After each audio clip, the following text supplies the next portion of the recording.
ქრისტე აღსდგა, მრავალს დაესწარით, გისურვებთ ბედნიერებას, გისურვებთ ქრისტესთან ერთობას და მთლიანად მთელ საქართველოს ფარავდეს ყოვლადწმინდა ღვთისმშობელი და მის მადლში გავერთიანდეთ მთელი საქართველო. მეგობრებო, მაქვს ძალიან საინტერესო სიახლე, ამავდროულად საკმაოდ მკრეხელური ბიბლიურ ტექსტებს თუ ჩვენ დავეფუძნებით. ანგლიკანური ეკლესიის წინამძღოლი, ანუ ჩვენს ენაზე პატრიარქი გახდა მანდილოსანი.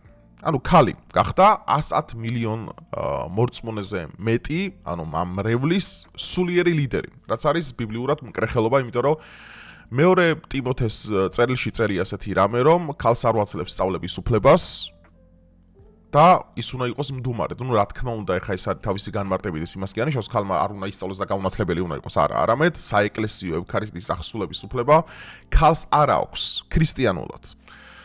ეხლა ჩვენ მოვისმენთ ამ ვიდეოს, შევაფასებთ რა არის ანგლიკანიზმი, რატომ არის მკრეხელობა და მოკლე რევიუ შევუტარებთ ამ ყველაფერს. ასე რომ დალაიქეთ ვიდეო, გამოიწერეთ არხი, გაუზიარეთ ეს ვიდეო მეგობრებს. ნუ ბრიტანელები ყველაფერში ბუნებრივი არიან გაუკუღმართებული სამწუხაროდ. The installed archbishop. კენტერბერის არქიეპისკოპოსად აღსაყდრებით 4 შაბათს ყოფილი ექთანი სარა მალალი ისტორიაში შევიდა. იგი პირველი ქალია, რომელიც საუკუნეების ისტორიის მქონე ანგლიკანურ ეკლესიას უხელმძღვანელებს და 85 მილიონი ანგლიკანის სულიერი ლიდერი იქნება. ხო, ნუ ეს ანგლიკანიზმი არის ბრიტანული პროდუქტი, გაერთიანებულ სამეფოში წარმოიშვა, ეხლა მოკლე ისტორიულ რევიუს ჩაკიდარებთ რა არის ანგლიკანიზმი ზოგადად. ეს არის მე-15-16 საუკუნე, როდესაც ევროპაში მძუნარებს რეფორმაცია და მაშინ არის ესეთი რამე, რომ ქვეყნები, როდესაც აქტიური რელიგიური ომები მიმდინარეობდა მთლიანად ამ კონტინენტზე, ჰენრი მერვემ, რომელიც მაშინ რომის პაპთან დაალაგებული ურთიერთობა ჰქონდა და უნდოდა რომ კათოლიციზმის აპოლოგეტი ყოფილიყო, სინამდვილეში ისე გამოუვიდა, რომ დაუპირისპირდა რომის პაპს. დაპირისპირება ძირითადად მოხდა იმ საკითხზე, იდეაში პროტესტანტებს ებრძოდა, მაგრამ საბოლოო ჯამში ასევე რომის პაპთანაც მოვიდა დაპირისპირება, კი ეს კიდევ ერთხელ მეტყველებს, რომ ზოგადად ამ რეფორმაციის ფუნდამენტი იყო თავიდან ბოლომდე არაგულწრფელი ბრიტანელებისთვის. ეხლა რა ხდება? ჰენრი მერვემ უნდოდა რომ მოიყვანა რამდენიმე ცოლი. ამის უფლებას ერთი მხრივ პროტესტანტები არაძლევდა და მეორე მხრივ თავად რომის პაპი არაძლევდა. ხო და მოიფიქრა ესეთი რამე, რომ რაღაცა ეხა მარტინ ლუთერი, ჟან კალვინები და ეგენი არიან განხეთქილებაში რეფორმაციაშიო და რა დაშავდება ეხა რომ მეც ავდგეო და მე ჩამოვშორდი ამათ და საერთოდ დავაფუძნო ახალი მიმდინარეობა. და დააფუძნა ახალი მიმდინარეობა ანგლიკანიზმი, რომელიც დღეს გავრცელებულია ძირითადად ინგლისი, უელსი, შოტლანდია, გარკვეულწილად შეერთებული შტატები, კანადა. 110 მილიონ მორწმუნეს აერთიანებს ეს რწმენა. ბუნებრივია ეხა ესენიც არ აღიარებენ, რომ ჩვენ ვართო სქიზმატურები და ჩვენ არ ვართ საერთოდ მკრეხელებიო, ბუნებრივია, ესენიც ფიქრობენ, რომ არიან სწორ ხაზზე. არა და ეკლესია არის დაშლილი 20,000-ზე მეტ მიმდინარეობად, ეს ჯერ კიდევ რეფორმაციის პერიოდში. ეხა ამდენი მკრეხელობა არ იყოთ, ბუნებრივია და გადმოვიდნენ დღეს უკვე იმაზე, რომ თავად უკვე სულიერ ლიდერად აირჩიეს ქალბატონი. გავუყვეთ ამ ყველაფერს. სამხრეთ-აღმოსავლეთ ინგლისში კენტერბერის საკათედრო ტაძარში გამართულ ისტორიულ ცერემონიაზე 63 წლის სარა მალალიმ დაახლოებით 2000 ადამიანის, მათ შორის გაერთიანებული სამეფოს ტახტის მემკვიდრის პრინცი ვილიამისა და მისი მეუღლის, პრინცესა კეთრინის წინაშე თანამდებობა ოფიციალურად დაიკავა.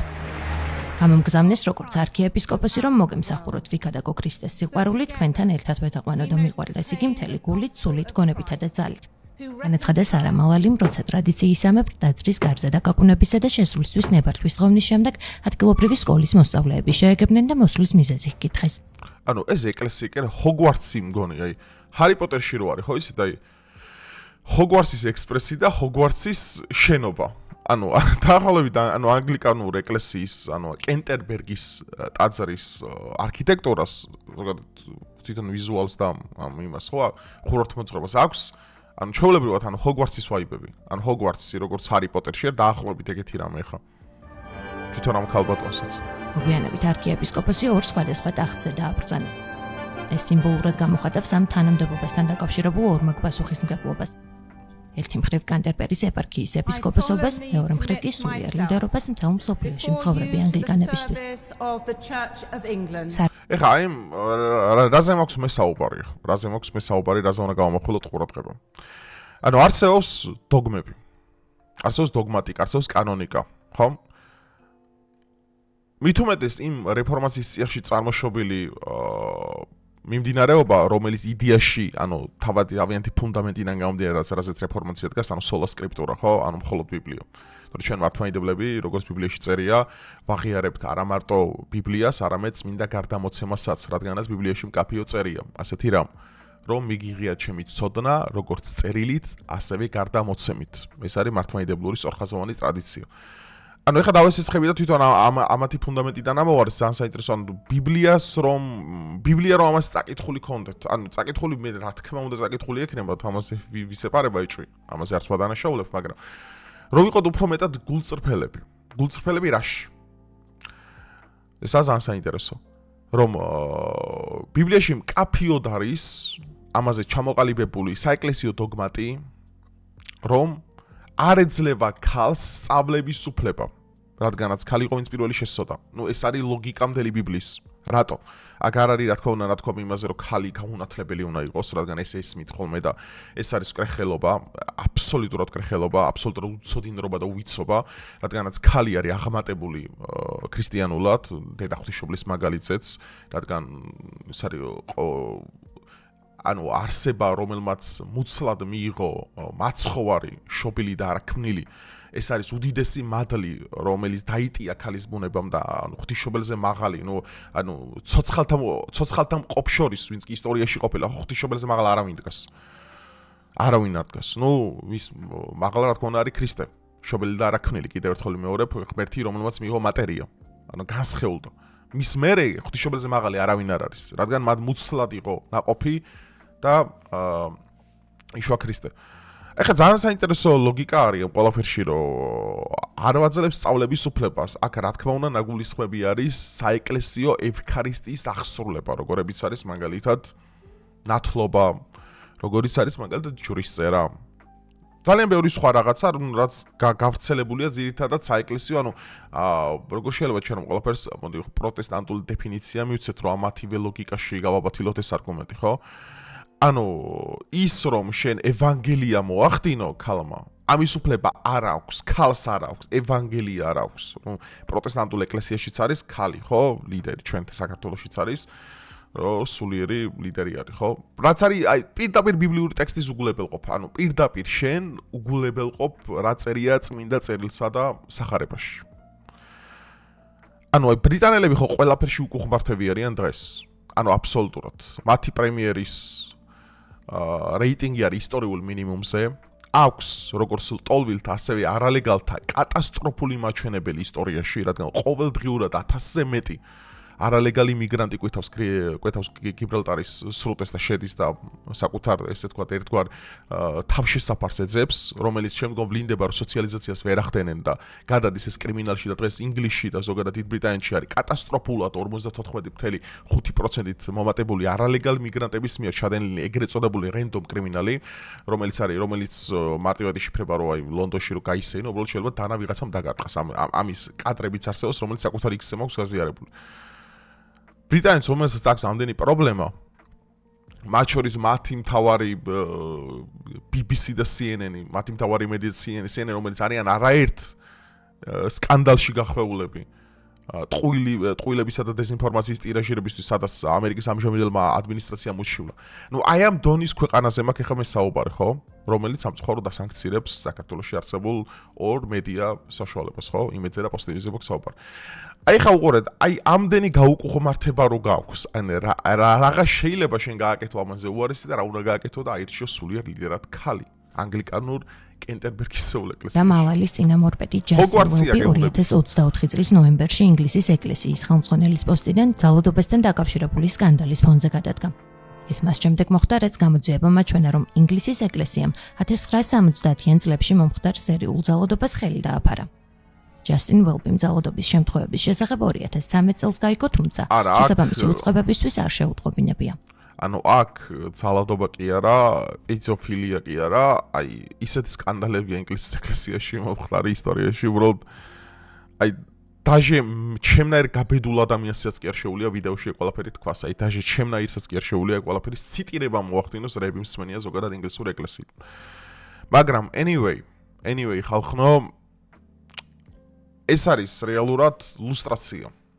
ლუსტრაცია იმის თუ საიტკენ მიექანება ზოგადად დასავლური ქრისტოცენტრიზმი, მოდი ესე ვთქვათ, იმიტომ რომ დასავლეთის კრიტიკა და ძირითადად ევროსკეპტიციზმი ასოცირდება ევროკავშირთან, მაგრამ ეხლა ბრიტანეთი საერთოდ არა ევროკავშირის წევრი ქვეყანა, ყოფილი ქვეყანა, მაგრამ რა მნიშვნელობა აქვს? არის მის სამართალმემკვიდრე ბევრ რაღაცაში, რაც გამოვლინდა ბევრ კულტურულ და ასევე სუბკულტურულ სხვადასხვა ნარატივებში, რაც შემთხვევით არის კატეგორიულად მიუღებელი. ანუ დასავლეთში არ არის მარტო პოლიტიკური კრიტიკა ამ ყველაფრის, გარდა იმისა, რომ ბრიტანეთში მაგალითად 1100 კაცზე მეტი დააკავეს Facebook-ის პოსტების გამო, რუსეთში 161. რო გითხო რუსეთში უფრო არ არის free speech-ი ვიდრე ბრიტანეთში ამის ნათელი მაგალითია, რომ Facebook-ის პოსტების გამო სახლებში უვარდებიან ხალხს, ხო? აი მაგ ქვეყანაზე მოქვს საუბარი. არის ძალიან სერიოზული და რელიგიური კრიზისი, სულიერი კრიზისი ამ ყველაფერთან დაკავშირებით, რაც ბუნებრივი ახდენს უამრავი ადამიანის შეცდომაში შეყვანას. და ასევე ბიბლიაში წერია ესეთი საინტერესო რამე, რომ ვაი არა ცდუნებულს მხოლოდ, არამედ ვინც აცდუნებს ამ ყველაფერში. რა კოლოსალური შედეგებით შეიძლება დასრულდეს და როგორ შეიძლება ეს ყველაფერი გარდაიქმნას. ზოგადად რო ავიღოთ საყოველთაო აპოსტასიის დაწყების მაგალითად. საყოველთაო აპოსტასია რა არის? საყოველთაო ურწმუნოება. ანუ შენი რწმენა ოდესაც ტყუილზე დგას, ანუ მას განვითარება არ უწერია არანაირი. ანუ მართლმადიდებლობაში არის ცოცხალი რწმენა, ცოცხალი მადლი, რომელიც მუდმივად ვითარდება და მუდმივად იზრდება. ის მუდმივად მიდის, ყოველთვის მიდის, პირდაპირ ის ყოველთვის იზრდება. მაგრამ ის, რომელიც შენი რწმენა დაფუძნებულია ტყუილზე, მას არანაირი პერსპექტივა და არანაირი განვითარება არ აქვს. სწორედ ამიტომაც და მრავალი სხვა ბიბლიური არგუმენტიდან გამომდინარე, ქალს კიდევ ერთხელ არავინ არ აკნინებს. ყოვლადწმინდა ღვთისმშობლის მაგალითი რომ არა, ავიღოთ ქალი დებორა, რომელიც იყო საერთოდ საჯული, რომელიც უდიდესი ფიგურა, უდიდესი ისრაელის სანამ სამეფო ჩამოყალიბდებოდა საჯულების ეპოქაში უდიდესი ფიგურა, არაერთი ქალი არის, რომელსაც ფაქტიურად გმირებად არიან შერაცხულნი თვითონ წმინდა წერილში ბიბლიაში. ეს მის საერისკაცო ბრჭყალებში ცხოვრებას რა თქმა უნდა არ აკნინებს, მაგრამ აქ საუბარია ტიმოთეს წერილში, რომ მას აქვს ევქარისტიისა და სწავლების უფლება აკრძალული. რასაც აქვს საკუთარი ლოგიკური მშელობა და ახსნა, რომ პირველი იყო ვინც ხალი ვინც შეცოდო. ნუ ამას აქვს ეხა ეს ჩემთან არსებულ პირად კრიტიკას არ იმსახურებს, ეს არის ზოგადად ბიბლიური ტექსტების, ანუ ეს არის თვითონ ღვთის სიტყვის გაჟღერება, ხო? ძალიან ბევრი რამე არ მინდა ეხა სპეციალურ დეტალებში ჩავიდე, რომ არ მინდა მართლა რაღაც ბრჭყალებში სექსიზმი გამოვიწვი ამ ყველაფერში, რაც ბუნებრივი არ არის. არ არის, ეს არის ტყუილი. მოგლათ მეგობრებო, ასეთია ანგლიკანური ეკლესიის ბედი. ანგლიკანური ეკლესიის ბედი, ну, ყავს უთხრა შავი ხარო კათოლიკეებისა და ანგლიკანების შემთხვევაში ეს გამონათქვამი ბუნებრივი ერთმანეთში ავტომატურად თავსებადია, რადგანაც ერთმა მკრეხელმა მეორე მკრეხელს გამოიყო და თავიანთი სქიზმატური ბუნება, რომელიც მე-11 საუკუნიდან თავიანთი სიმძიმით, საკუთარი ცოდვის სიმძიმით, რომელიც ნიშნავს, რომ არანაირი განხეთქილება კი აქ არ ყოფილა, აქ იყო პირდაპირ გამოსვლა, როდესაც უნია გამოსცა რომის პაპამ და გამოიყო ერთიან მართლმადიდებლურ ეკლესიას. თორე ერთი არასდროს დაშლილა, საუბარი მოაქვს აღმოსავლეთ ორთოდოქსულ მართლმადიდებლურ ეკლესიაზე, აქ არის გამოყოფა, რაც არის ლინგვისტურად და დიალექტიკურად უმნიშვნელოვანესი ტერმინი, რომ ჩვენ გამოვიყენოთ, აქ არ ყოფილა ორი ეკლესიის დაშლა, აქ იყო ერთის გამოყოფა. და ბუნებრივია, ერთმა იღო ის სოდვა, რომელიც შემდგომ გამომჟღავნდა სხვა ძალიან ბევრ მკრეხელურ რაღაცებში, მაგალითად ბუნებით იცოდვა, ასევე იყო ფილიკვე, სულიწმინდის გამომავლობა, რომის პაპის უცოდელობა და მრავალი სხვა, რაზედაც ძალიან ბევრი მშელობის საგანია, ხო? აქედან გამომდინარე, ჩემო მეგობრებო, ანგლიკანური ეკლესიამ რა უნდა ექნათ ბრიტანელებს და საბოლოოდ ქალიც აირჩიეს სულიერ ლიდერად. რავი, თქვენ თუ კიდე არ გჭირათ, რომ საყოველთაო აპოსტასია დაწყებულია და ძალიან ახლოს ვართ ყველაფრის აღსრულებასთან, მაშინ დიდ ილუზიებში ვცხოვრობთ. მოკლედ ეს იყო ჩემი მესიჯი ამ ყველაფრით, ჩემო ძვირფასო ადამიანებო, კიდევ ერთხელ გილოცავთ ქრისტეს აღდგომას, მრავალს დაისწარეთ გისურვებთ ბედნიერებას და ქრისტესთან ერთად ყოფობას, რაც ყველაზე მთავარია ნებისმიერი ქრისტიანისთვის, ეს არის ბრძოლა, ეს არის თავდადება და ეს არის ცოცხალი რწმენის განვითარება მუდმივად. რადგანაც მადლი არის ცოცხალი, მადლი იზრდება და ძალიან დიდი იმედი მოქვს, რომ ყოვლადწმინდა ღვთისმშობელი განმოხედავს თელ საქართველოს და ჩვენი ერი ამ საყოველთაო აპოსტასიასა და საყოველთაო სიგიჟეებს საკუთარ სიმაღლეზე, საკუთარი რწმენით მედგრად დახვდება. დროებით.